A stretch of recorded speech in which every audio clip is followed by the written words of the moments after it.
কলকাতা আলিপাপ হোটেলে এক হিন্দু ভাইকে মটনের জায়গায় বিফ খাওয়ানোর ব্যাপারে কিছু বলুন।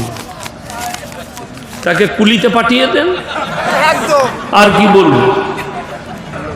এখন দেখুন, আপনাদেরকে যেমন বলে দিই, এই যে হোটেলটার কথা যেটা লিখেছে কাগজে, হোটেলে কিন্তু বেটার প্রথমে একটা কাগজ দেয় না, তার ওখানে মেনু কি কি আছে, থাকে না, সেই মেনুটা আপনি দেখতে পাবেন না।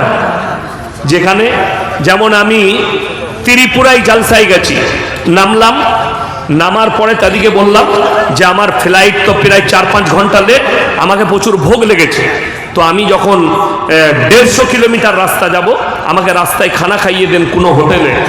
তো বললে হুজুর একটা বাইরে নিয়ে গিয়ে একটু 50 কিলোমিটার দূরে খাওয়াবো। তো আমি বললাম যে দেখো না এখানে যদি হোটেল থাকে। একটা হোটেল আমাকে দেখালো, হোটেলে কি কি আছে জানেন? মুরগির মাংস, মাছ, শুয়োরের মাংস, গরুর মাংস সবই আছে। তাহলে আমি যখন দেখলাম এখানে শুয়োরের মাংস আছে, তাহলে ঢুকবো কেন আমি সেখানে? কথাটা বুঝতে পারেননি? তো সে পাগল না ছাগল? শুধু ওইটা নয়, ও হজরতকে দেখলাম আবার ঈদের নামাজও পড়েছে, ছবি দেখলাম ফেসবুকে। তাইলে হজরত যখন ঈদের নামাজ পড়েছে, তাইলে সেমুই না খেয়েও কি ও ছেড়েছে? আর সেমুইয়ের সাথে ভুনা খেয়েছেন কি জানি না, ওটা ও জানবে ভালো। বলছে আমি ব্রাহ্মণ। তো তুমি যখন ব্রাহ্মণ ঘরের ছেলে, তুমি যখন বেটার যখন কাগজ দিলে, তুমি যখন দেখলে এখানে গরুর মাংস পাওয়া যায়, সেখান থেকে সরে গেলে না? তা না হলে আমি বলবো যে তুমি বলছো না আমি মটন অর্ডার করেছি। আরে বুকা, যে চামচটা গরুতে চলছে ওইটা তো ওইখানেও মেরে দিবে। মারবে না, গ্যারেন্টি আছে? গ্যারেন্টি নাই। এইখানে বলে যাচ্ছি, বাহাদুরপুরে আপনার এলাকায় খুঁজলেন, আমি এই এলাকাতেও জানাজার নামাজ পড়তে এসেছি, নাম করব না কোথায়, তাদের চুলকুনি শুরু হয়ে যাবে, আমি নাম করে দিব। কে বুঝলেন? আমার ভাইজান এই তো ইনিও ছিলেন, আমি নাম করব না কোথায়, জানাজার নামাজের ইমাম ইনি ছিলেন, চুলকুনি হয়ে যাবে। এক ওয়াক্তের নামাজ পড়ে না, জুম্মার জোহরের পরে জানাজার নামাজ হবে, ফরজ নামাজের নামাজিরা 5 ওয়াক্তের নামাজিরা নামাজ পড়ছে, আর ও হযরত উজু করে দাঁড়িয়ে আছে, ও খালি জানাজার নামাজ পড়বে। ঠিক বললাম না ভুল বললাম? ও তো আলু গোশ খেতে এসছে, কথাটা বুঝতে পারেননি? ও আলু গোশ খেতে এসছে। আমার বন্ধুগণ, আমার ভাই, অনুরোধ করে বলছি, নামাজের গুরুত্ব দেন, আপনার কাছে গুরুত্ব নেই। লাল তোয়ালি, তোয়ালিটা কার? শাশুড়ির। জামাটা কার? শাশুড়ির। লুঙ্গি কার? শাশুড়ির। আন্ডার প্যান্ট কার? শাশুড়ির। বললে তোর কি আছে? বলে ন্যাংটো লোকটা খালি আমি, দেও জান্নাতে যাবে। মুর্শিদাবাদের মেয়েদের তো বিয়েই হবে না অ্যাপাচি বাইক না দিলে। ঠিক বললাম না ভুল বললাম? অ্যাপাচি বাইক লাগবে। অ্যাপাচি বাইকটার নাম মুর্শিদাবাদ নদিয়ায় রাখা হয়েছে জামাই বাইক। আপনারা জানেন না, আমি কিন্তু খুব কঠিন জিনিস আমি সব খোঁজ রাখি, কোথায় কি চলছে। বিয়ে হচ্ছে আমার বেটাকে একটা অ্যাপাচি লাগবে। তুই বেটা পয়দা করেছিস না তুই হিজড়ে পয়দা করেছিস? হ্যাঁ, ও তো হিজড়ে পয়দা করেছে। আমরা মৌলবীরা বিয়ে করেছি, 1 পয়সা লাগে না, আল্লাহর কৃপায়। দিয়ে আল্লাহকে আমাদেরকে সুখী রাখেনি। বলে দিই, সব থেকে ভালো যাদের মনে হবে যে আমার বেটার কিছু নাই, বেটার বিয়েতে পণ নিতে হবে, গাড়ি নিতে হবে, যৌতুক নিতে হবে, পলসন্ডা টোলে গিয়ে শাড়ি পরে হাততালি মারবেন, হিজড়ে সেজে, অনেক দাম। ওদের মূল্য আছে কিন্তু তোমার মূল্য নাই। 20 রমজান থেকে বউকে বলছে ফোন কর কেন, ফোন কর কেন? কেন? ও হারাম করে আন্ডার প্যান্ট কেনারও ক্ষমতা নাই, শাশুড়ি পাঠাবে তবে পড়বে। তুমি বলছো যে আমি দিনের ওপরে প্রতিষ্ঠিত আছি, তোমার নিজে তুমি একবারও তোমার ইমামকে জিজ্ঞেস করেছো যে আমি যে যৌতুক নিচ্ছি এটা কি শরীয়ত সম্মত? জিজ্ঞেস করনি। আজকে মুসলমান ইমান থেকে সরে যাওয়ার কারণে, দিন থেকে সরে যাওয়ার কারণে এতগুলো বিপদ আপনাদের কাছে এসছে। বেঈমান কাফেররা তাদের মিশনে একটাই কারণে কামিয়াব হলো, তাদের উদ্দেশ্য ছিল মুসলমান যেন কোরআন থেকে সরে যায়। কামিয়াবি লাভ করেছে। আজকে 100টার মধ্যে 90টা মুসলমান কোরআন পড়তে জানে না। ঠিক বললাম না ভুল বললাম? তারা চেয়েছিল এরা যেন মসজিদ থেকে দূরত্ব বজায় রাখে, এরা যেন নামাজি না হয়। আজকে 100টার মধ্যে 80টা মুসলমান বেনামাজি, নামাজি পড়ে না। রাসূল সাল্লাল্লাহু আলাইহি সাল্লামের হাদিস, আখরি জামানায় তোমরা বুঝতে পারবে দাজ্জাল আসার সময় হলে, কিয়ামতের আলামতের মধ্যে মারাত্মক আলামত দাজ্জাল আসার সময় হলে। কি করে বুঝবে? তোমরা বুঝতে পারবে যখন মুসলমানের কাছে হারাম জিনিসগুলো হালাল হয়ে যাবে, অবৈধগুলো বৈধ হয়ে যাবে, তখন বুঝতে পারবে কিয়ামত কাছে চলে এসছে। আজকে একটা মুসলমানকে হারাম হালালের কথা বললে তার গায়ে বাজে। একটা মুসলমানকে দিন বুঝাতে গেলে আপনি কি মনে করেছেন নামাজ, রোজা, হাদিস, কোরআন, আপনি কি মনে করেছেন খালি 5 ওয়াক্তের নামাজ, কালমা, রোজা এটারই নাম ইসলাম? না, শুধু এইটা ইসলাম নয়, মাথা থেকে পা পর্যন্ত পরিপূর্ণ জীবন ব্যবস্থার নাম ইসলাম। যে জীবন ব্যবস্থাটা হযরতে মুহাম্মদ মুস্তাফা, সকলে জোরে বলুন সাল্লাল্লাহু আলাইহি সাল্লামের জীবন আদর্শের দ্বারা পরিপূর্ণ, সেই মোতাবেক আপনাকে চলতে হবে। আপনি খানা খেলে রসুলের আদর্শে, আপনি শুলে রসুলের আদর্শে, আপনি প্রস্রাবখানায় গেলে রসুলের আদর্শে, আপনি পায়খানায় গেলে রসুলের আদর্শে। আপনার প্রত্যেকটা একটা মুসলমানের কাজ হচ্ছে নবীজি সাল্লাল্লাহু আলাইহি সাল্লামের আখলাকের উপরে, চরিত্রের উপরে, কোরআন মোতাবিক, হাদিস মোতাবিক। তাছাড়া যদি মনে করেন আমি নামাজ পড়ি না কিন্তু আমি মুসলমান, 100% হাদিসে আছে যার মধ্যে নামাজ নাই, নবীজি বললেন তার মধ্যে ইসলাম নেই। যার মধ্যে নামাজ নেই তার মধ্যে ইসলাম নেই। আমাদের দেশে একটা দল আছে, নামাজ তো পড়েই না, চায়ের দোকানে যদি মৌলবীরা, নামাজিরা তাকে দাওয়াত দেয়, ভাই নামাজ পড়ো না কেন? নামাজ না পড়তে পারি, তোমাদের থেকে আমার ইমানটা ভালো আছে। এরকম মাল আছে না? নাই, গাদা আছে। আলহামদুলিল্লাহ, গাদা লোক আছে, নামাজ না পড়তে পারি, ইমানটা ঠিক আছে। তারা কান খুলে শুনে নাও, তারা জাহান্নামে কিভাবে প্রবেশ করবে আমার আল্লাহ কোরআনে বলে দিয়েছেন। যারা বলছে নামাজ পড়ি না, ইমান ঠিক আছে, আমি ভালো আছি, আল্লাহ কোরআনে কিয়ামতের দিনে দুটো রাস্তা, একটা জান্নাত, একটা জাহান্নাম, দুদিকে যখন মানুষ প্রবেশ করবে, জান্নাতীরা কোরআনে আছে তাদিকে দাঁড় করাবে জাহান্নামী দিকে। ফি জান্নাতি ইয়াতাসাআলুনা আনিল মুজরিমিনা মা সালাকাকুম ফি সাকার। এই জাহান্নামী ভাইরা দাঁড়াও, দাঁড়াও, তোমরা সাকার নামক জাহান্নামে যাচ্ছ, কারণ কি? তারা 1 নম্বর উত্তর যেটা দেবে, ক্বালু লাম নাকু মিনাল মুসাল্লিন, আমরা নামাজি মুসল্লি ছিলাম না। তোমরা তো বলতে আমাদের ঈমান আছে, তোমরা তো বলতে ভালো লোক। তারা 1 নম্বর উত্তর দেবে, আমরা নামাজি মুসল্লি ছিলাম না, তাই আল্লাহ আমাদেরকে জাহান্নামে পাঠিয়েছে। ওয়ালাম নাকু নুতিমুল মিসকিন, আর আমরা মিসকিনকে খানা খাওয়াইতাম না, তাই আল্লাহ আমাদেরকে জাহান্নামে পাঠিয়েছে।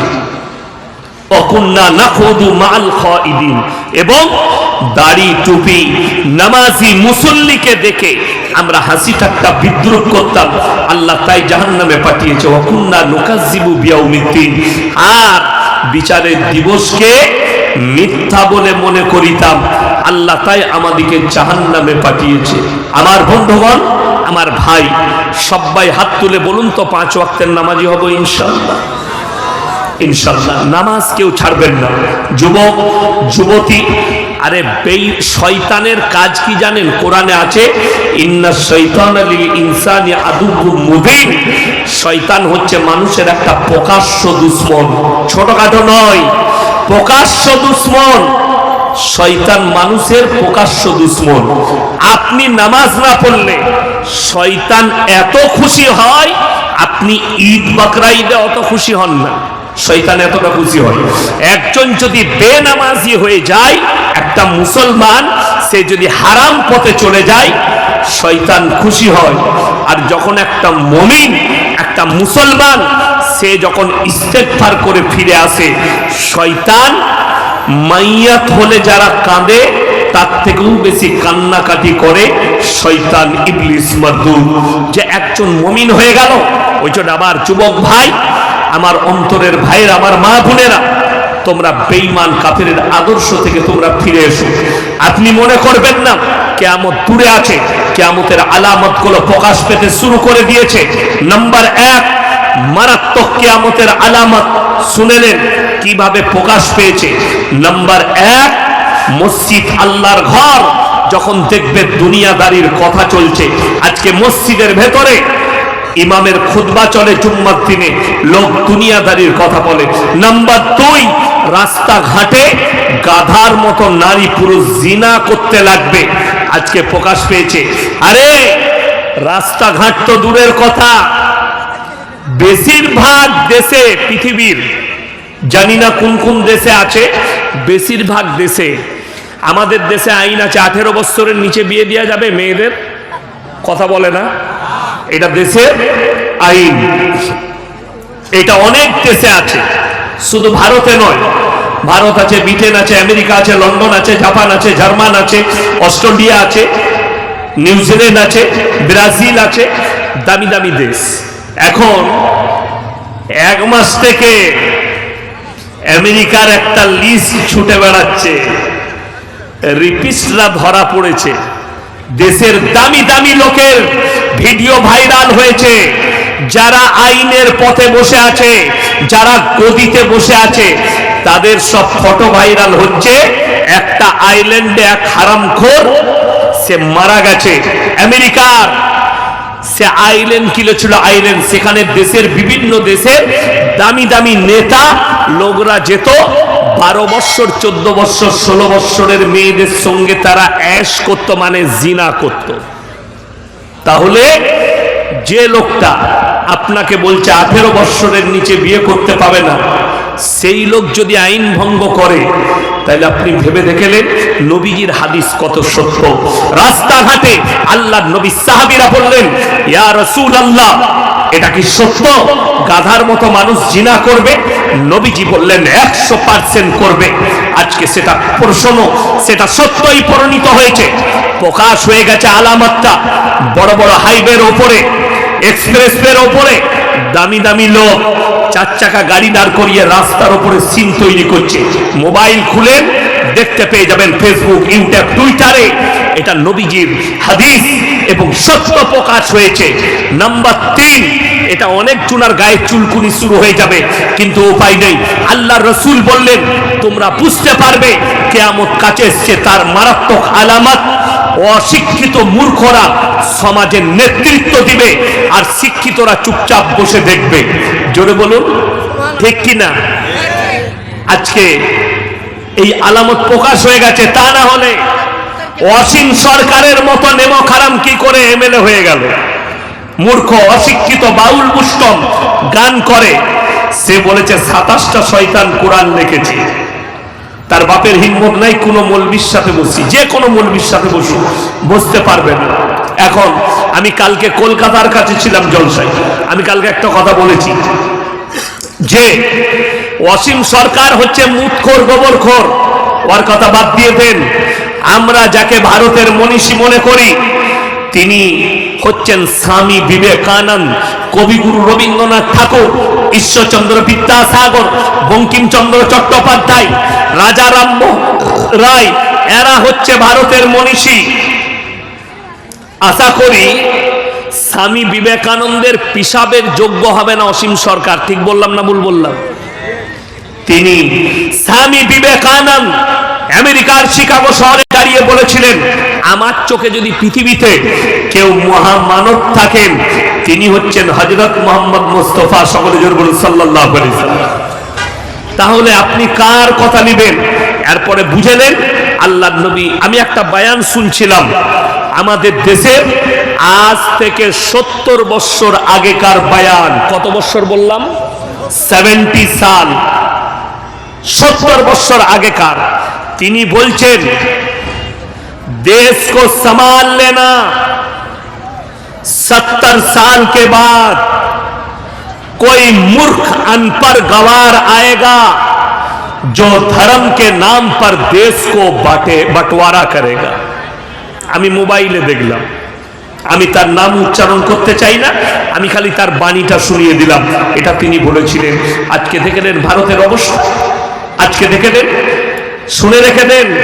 আপনাদিকে বলে যাচ্ছি, সাক্ষী থাকবেন। আমরা স্টেজে বসে মাথায় টুপি লাগিয়ে আল্লাহকে সাক্ষী রেখে বলে যাচ্ছি, যারা হিয়ারিং এর নামে মুসলমান দিকে এইভাবে হয়রানি করছে, নিরীহ মুসলমান, নিরীহ হিন্দু, দলিত, আদিবাসীকে যারা পেরেশান করছো, তারা কান খুলে শুনে নাও, ইতিহাস খুলে দেখে নাও। পৃথিবীতে যতগুলো জালিম বাদশা এসছে, আল্লাহ সকলকে বেজ্জতির সঙ্গে মৃত্যু দিয়েছে। ঠিক কিনা কথা বলেন? তো যারা মনে করছেন যে হিয়ারিং করে, আমার মতো মৌলভিও লাইনে দাঁড়িয়েছি, আমাকে বলছে শওকত সাহেবের ছেলে কিনা প্রমাণ দাও। বড় কষ্ট লাগে। 17 বছর বয়ান করছি, জলসা করছি, আমাকে বলছে তুমি এসে প্রমাণ দাও মৌলভী শওকত তোমার বাপ কিনা। কতটা কষ্ট লাগে। আসল কথা, আটকুড়ো দিকে আর কি বলা যাবে। আটকুড়ো বুঝেন? মাগ নাই, ছেলে নাই, পিলে নাই, কিচ্ছু নেই। আমি নাম কারুর লি নাই, ওই জন্য গায়ে কারুর লাগবে না। যে আটকুড়ো হবে তার গায়ে লাগবে, আর যে শয়তান হবে তার গায়ে লাগবে। বড় কষ্ট লাগে।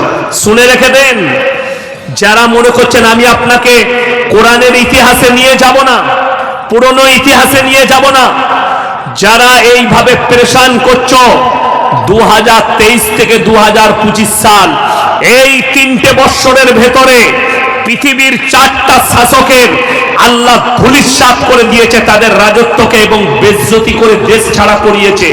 নাম্বার 1, শ্রীলঙ্কার প্রধানমন্ত্রী দেশ ছেড়ে পালিয়েছে। রাস্তায় ছুটছে মন্ত্রীরা, আর পাছায় বাড়ি মারছে জনতা। দেখেছেন না? দেখেননি? মোবাইল খুলে দেখলেন। নাম্বার 2, রাজহাঁসের মাংস, পাতি হাঁসের মাংস, দেশি মুরগি, পাবদা মাছ, গোলদা চিংড়ি, ইলিশ মাছের পাতুরি ডাইনিং টেবিলে রেডি।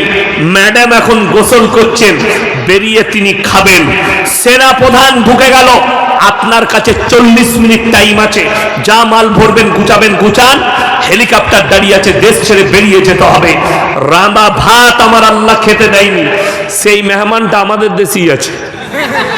না, আমার করব না। समझदारों के लिए इशारा काफी है। আল্লাহ কত বড় শক্তিশালী। আল্লাহ দেশ ছাড়া করিয়েছে, তাকে জিজ্ঞেস করো আল্লাহর শক্তি কি। যে বলছিল যে আমার বিরুদ্ধে যে মৌলবি কথা বলবে তাকে জেলের কুঠরিতে ভরে দাও, কয়েকটা মৌলবিকে মৃত্যুর ঘাট উতরিয়ে দিয়েছে সেই জালিম। আমাদের দেশে আমি তো দেশি মুরগি রেখেছি, পুকুরে একটা বড় মাছ রেখেছি 2 কিলো সাইজে। হজরত যদি আমার দাওয়াত দেয় তা খাওয়াবো একদিন আমার বাড়িতে, উনি যদি দাওয়াত দেন। যাই হোক, নাম্বার 3, সেটা হচ্ছে সিরিয়ার বাশার আল আসাদ। তার গোডাউনে 4.5 কোটি টাকার খালি 4 হুইলার রাখা আছে। কোথায় দেশ ছেড়ে পালিয়েছে? গ্রামদার দেশের জনতা যখন তাদেরকে এত পেরেশান করলো, যে মসজিদে ইমাম মেহেদী ইমামতি করবেন দামেস্কের, সেই মসজিদে 27 বছর নামাজ হতে দেয়নি বাশার আল আসাদ। আজকে সেই মসজিদে কিয়ামতের আলামতের মধ্যে একটা আলামত, ইমাম মেহেদী নামাজে ইমামতি করবেন, আর আল্লাহ তাআলা দামেস্কের ওই মসজিদে ঈসা মসিহকে নামাবেন। জোরে বলুন সুবহানাল্লাহ। সেই মসজিদে 27 বছর নামাজ হয়নি। বাশার আল আসাদ তার পরিবার নিয়ে বেজ্জতি হয়ে দেশ ছেড়ে পালিয়েছে। সেই মসজিদে নামাজ শুরু হয়ে গেছে। জোরে বলুন সুবহানাল্লাহ।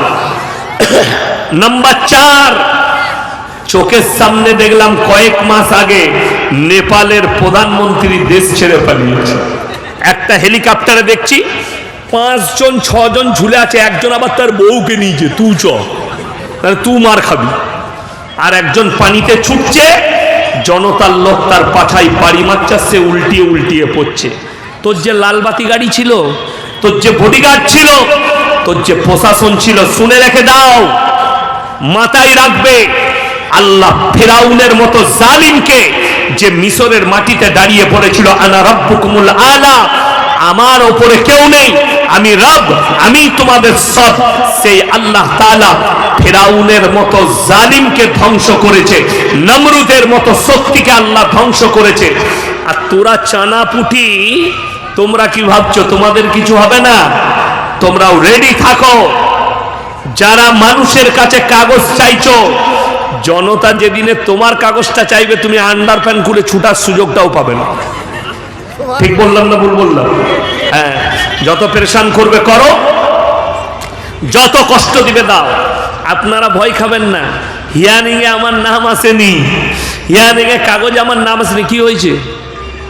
ডিটেনশন ক্যাম্প তৈরি করো না। ডিটেনশন ক্যাম্পটাই থাকলে তো বলবে করো। কটা ডিটেনশন ক্যাম্প করবে? আমি বলে যাচ্ছি আপনাদিকে চিন্তা করতে হবে না। আল্লাহর উপরে ভরসা সবাই রাখবো, জোরে বলুন ইনশাআল্লাহ। আল্লাহ থেকে বেহতার বিচার করনেওয়ালা কেউ নেই। আর আল্লাহ যখন বিচার করে তখন আর আওয়াজ উঠে না। আওয়াজ উঠে না। সেটা ভালো করে চারটা রাষ্ট্র নেতা বুঝতে পেরেছে যে আওয়াজ আল্লাহর মারেতে আওয়াজ উঠবে না। চারজনই দেশ থেকে বাইরে, চারজনই দেশ ছেড়ে পালিয়েছে, বেজ্জতি হয়েছে, দেশে আর ফিরতে পারবে না তারা। বড় কষ্ট লাগে, দুঃখ লাগে। আল্লাহ তাআলা এরকম জুলুম যারা করছে, শুনে রেখে দেন, শুধু এরা নয়, যারা এলাকার নেতা আছেন, যারা দেশের নেতা আছো, গ্রামের নেতা আছো, তোমরা মনে করো না যে আমি নেতা হয়েছি, আমি যেটা বলবো গ্রামে অন্যায় বললে অন্যায়টাই হতে হবে। তুমি যদি অন্যায় বিচার করো, আল্লাহর বিচার তুমি কিয়ামতের দিনেও দেখবা, দুনিয়াতেও দেখে নিবে। ওই জন্য শুনে রেখে দাও, জুলুম কারোর উপরে করো না। যদি নেতা হতে চাও, হযরতে উমরে ফারুক রাদিয়াল্লাহু তাআলা আনহুর মতো নেতা হও, তোমার কাছে ন্যায় থাকবে। বড় কষ্ট লাগে। আমি খালি একটা বিচার শোনাবো। কটা বললাম? একটা। বিচারটা কার জানেন? হযরত মুহাম্মদ মুস্তাফা সকলে জোরে বলুন সাল্লাল্লাহু আলাইহি ওয়াসাল্লাম। আমাকে যদি বিচার করতে দেন, আমাদের বিচার তো গাঢ় দুধে চা দিলে বিচার পাল্টে যাবে। 500 টাকা খালি ঢুকে গেলেই হচ্ছে। ড্রেনটা এরকম যাচ্ছে, বেঁকিয়ে তোর ঘরের ভেতর দিয়ে ভর্তি। কেন? মাল ঢুকে গেছে। এইটা আমি মাদ্রাসায় এক্ষুনি শুয়েছিলাম, আমার পাশে, আমি নাম করব না কে, কেউ ড্রাইভার হবে, সে ফোন করছে যে ভাই তো আমার নামটা মেসেজ ঢুকে গেছে ঘরের, কেটে দিলি। সে মাল ওই দিক থেকে বলছে 20টা দিলি না, 20,000। হ্যাঁ, যারা এগুলো খাচ্ছ, সরকার 1,20,000 দিচ্ছে, আমাদেরকে 10 দে, আমাদেরকে 5 দে। তুমি তোমার মৌলবীকে নয়, তোমার স্ত্রীকে জিজ্ঞেস করবে যে বুকে হাত রেখে বলো তো এটা হালাল কিনা। তোমার মাকে জিজ্ঞেস করে এটা হালাল খাচ্ছ কিনা। আর রাসূলের হাদিসে আছে, যারা নিজেদের সন্তানের মুখে হারাম লুকমা তুলে দিবে তারা কখনো নেক হতে পারে না। আপনি যত দুআই করেন কাজে লাগবে না। রাসূল বলেছেন হারাম দোয়া কবুলিয়াতের জন্য প্রথম শর্ত হচ্ছে হালাল খাবার। তুমি সুদ খাও আর মৌলবীর সঙ্গে জলসার মঞ্চে দোয়া করবে, দিয়ে মনে করছো আমি জান্নাত পাবো। না না না, আমার আল্লাহর জান্নাত অত সস্তা নয়, তোমার মতো সুদখোরের মতো নয়। হ্যাঁ, তোমার কবুল হবে। আল্লাহ, আমি তোমার কাছে আজকে হাত তুললাম, আমি আর জীবনে ইস্তেগফার করে নিচ্ছি, না সুদ খাবো না হারামে যাব। আল্লাহ তাআলা তোমার বিগত জীবনের সব গুনাহগুলো ক্ষমা করে দিবেন। জোরে বলুন সুবহানাল্লাহ। আপনি খালি ক্ষমা চেয়েলেন, আল্লাহর কাছে মাপ চেয়েলেন, আল্লাহ ক্ষমা করবেন। আমার বন্ধুগণ, আমার ভাই, আমার আল্লাহওয়ালা ভাইরা, আমি অনুরোধ করে বলছি, জীবনে বেঁচে থাকতে প্রত্যেকটা ভাইকে বলছি, প্রত্যেকটা মা বোনকে বলছি, কিয়ামতের আলামতগুলো প্রকাশ পেতে শুরু করে দিয়েছে আস্তে আস্তে। নাম্বার 4, সেটা আরো মারাত্মক। নারীরা কাপড় তো পরবে, ন্যাংটো থাকবে কাপড় পরার পরেও। সমাজের বুকে হারাম আওলাদে ভরে যাবে। যদি বলেন কেমন করে, এখন সব থেকে বেশি রোগ ছুটছে কি জানেন? সমাজে লোকের বউকে নিয়ে পালিয়ে গিয়ে ঘর করা। মুর্শিদাবাদের ছেলে লোকের বউ নিয়ে পালিয়ে গিয়ে বোম্বেতে ঘর ভাড়া নিয়ে আছে। সে আরাম করাবার নামাজও পড়তে যায়। হ্যাঁ, বীরভূমের ছেলে মুর্শিদাবাদে লোকের বউকে নিয়ে পালিয়ে, মুর্শিদাবাদের ছেলে বীরভূমে। আমি বলবো না জায়গার নাম, তবে একটা মেয়ে সুরাটে থাকতো, পালিয়েছে, সেই হারামের আওলাদ মোহাম্মদ বাজার একটা ছেলের সঙ্গে আছে। নাম করে বললাম মোহাম্মদ বাজার, বীরভূমের, ওইখানে ঘর ভাড়া নিয়ে আছে। সেই হারামের আওলাদ আর এই হারামের মেয়েটা যে জন্ম দিয়েছে, দুজনাই তো হারামের আওলাদ। তা না হলে তো কাজ করতে পারে না। আমার বন্ধুগণ, অনুরোধ, আর আমাদের দেশে কি বুঝলেন, এত কাঠ মৌলবি বেরুইছে, ওরা রাস্তাতে দাঁড়িয়ে আছে, খালি ও যদি নিজের দাদিকে নিয়ে পালিয়ে যায় তা হারাম করে বিয়েটা পড়িয়ে দিবে টাকার লেগে। যা বুঝে করো, খালি মেয়ে হলেই হচ্ছে, ও দেখার দরকার নেই, হিজিড়ে নিয়ে গেলে বিয়ে পড়িয়ে দিবে, ও তো টাকা। হ্যাঁ, বাস্তব বলছি, রাগ করেন না, সবাই লয়, কিছু আছে কাঠ মৌলবি। যেমন হ্যাঁ, আমাকে জানেন কত মৌলবি ফোন করে গাল দিয়েছে, আমি নাম করবো না কোন কোন, বীরভূম থেকে গাল দিয়েছে একজন মৌলবি ফোন করে। কেন? আমি ওই যে বললাম যে চোর হবে তার গায়ে লাগবে। আমি যদি চুরি হারাম বলি, আমি বয়ান করেছি একটা জলসায় 1 মাস আগে, প্রচুর ভাইরাল হয়েছে। 2 বছর আগে হয়েছিল, আবার 2 মাস আগে করেছি, সেটাও ভাইরাল হয়েছে। কি? মারুতি ভ্যানে মাইক টাঙিয়ে গ্রামে গ্রামে আদায় করা। আমি বলেছি এদিকে আটকাও, গাড়িগুলো কেড়ে লাও, চালগুলো কেড়ে লাও, কোনো কাছের মাদ্রাসায় দিয়ে দাও। কেন? যদি আপনি 100 টাকা দেন, 75 টাকা হারাম করলে ইলাই 25 টাকা মাদ্রাসা পাই। একদম সত্য কথা বললাম। যদি না হয় মোবাইল আমাকে হোয়াটসঅ্যাপে সালাম পাঠাবেন, আমি কালকে খুঁজে ঠিক বার করে দেবো। ফেসবুকে ছুটছে আমার শ্বশুর গ্রামের পাশের গ্রাম, সেই গ্রামে কোনো মাদ্রাসা নাই, এক হারামখোর সেই গ্রামের নামে একটা মাদ্রাসার বিল ছাপিয়ে বসে আছে। তার ঘরে যখন গেছে দেখছে 6টা মারুতি ভ্যান আছে, 6 জনকে রেখেছে। আমাকে 50 টাকা দিবি, তোরা 50 টাকা দিবি। মাদ্রাসা ফাদ্রাসা কিচ্ছু নাই, 20 বিঘে জমি করেছে, 3 তলা বিল্ডিং, তার কোনো কাজ নাই, পুলিশে অ্যারেস্ট করলো। বাস্তব বলছি, সত্য ঘটনা। এটা তো আমার কোনো দায় নাই, কে চুরি করছে বুঝেলে সে আল্লাহর কাছে জবাব দিবে। আমার সব থেকে বড় দুঃখ যে কিছু আমার হিন্দু ভাই, কিছু অমুসলিম ভাই, এদের কারণে আমাদিকে ভাবে এদের মৌলবীরা ভিক্ষা বৃদ্ধি করে খায়। আর কিছু মাদ্রাসাওয়ালা, আমি বলেছি ওই মাদ্রাসাগুলো রাকাত থেকে তালা মেরে দেওয়া ভালো। যারা ফজরের পরে সকালবেলায় ছেলেগুলোকে চা খাইয়ে, নাস্তা খাইয়ে, হাতে থলি নিয়ে পাঠিয়ে দিচ্ছে গ্রামে গ্রামে ভিক্ষা করে, ওই মাদ্রাসাগুলো তালা মেরে দেন। আমি বলছি ওই মাদ্রাসা রাকাত থেকে তালা মেরে দেন। একটা মা, সে বাচ্চাটাকে পাঠাচ্ছে আমার ছেলে হাফেজ হবে, আমার ছেলে আলেম হবে, আর এই মৌলবি একটা ঘরে মাদ্রাসা খুলে সে তাকে ভিক্ষা বিদ্যার শিক্ষা দিচ্ছে, ভিক্ষা বিদ্যা করো। আর সেই ছেলেটা না ঘাটকা না ঘরকা, 5 বছর 6 বছর 10 বছর থাকছে, মৌলবি হলো না, হাফিজি হলো না, শিখলো কি? ভিক্ষা বৃদ্ধি করা। দিয়ে মাইক টাঙিয়ে আল্লাহ রাস্তায় দিলে মাগো জান্নাত পাবে, দিয়ে রাস্তায় আদায় করছে। আর অমুসলিম ভাইরা আমাদেরকে বলছে তোমরা ভিক্ষা বৃদ্ধি করে খাও। কে বললে মৌলবীরা ভিক্ষা বৃদ্ধি করে? আমি 1 মাস আগে ত্রিপুরা থেকে নেমেছি, ভলভো বাসে চেপেছি, Asansol to Kolkata Volvo bus, আমার বাড়ির কাছে নামবো। আমার পাশে একজন পানাগড়ে বাড়ি অমুসলিম ভাই, হিন্দু ভাই বসলো। সে আমাকে মোবাইলে দেখালো, হুজুর আমি ট্রেনে আসছিলাম, চাকরি করি, আমি আপনারই বয়ান শুনি, খুব ভালোবাসি আপনাকে। তো পাশাপাশি সিট পেলাম, বসলো। বলে আমি একটা প্রশ্ন করো, বলুন।